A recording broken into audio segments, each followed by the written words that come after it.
In this video, I'm going to show you how you can easily change the default Safari Favorites folder on an iPhone or iPad.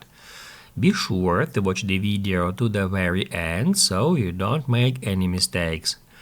Let's get started and let me show you first off how to create favorites, how to add a website to favorites.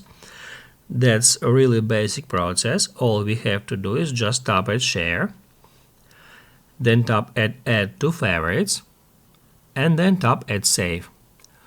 However, now if we tap right here, and if we go to Bookmarks, and then Favorites, we won't be able to find the web page we have just added to favorites. That's because for some reason it has been saved to different folder. In my case, to test folder. Here is that favorite shortcut. And now let me show you how we can easily fix that issue. To do that, we need to head over to Settings, then scroll down and get into Safari Settings. After that, we need to search for favorites, and then if we get into it, we'll be able to select default Safari Favorites folder.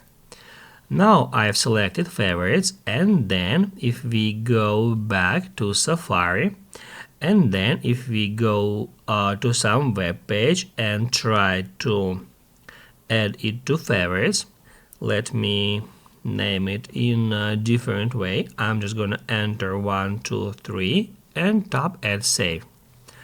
Then if we go to our bookmarks and then if we get into favorites, we'll find that shortcut here.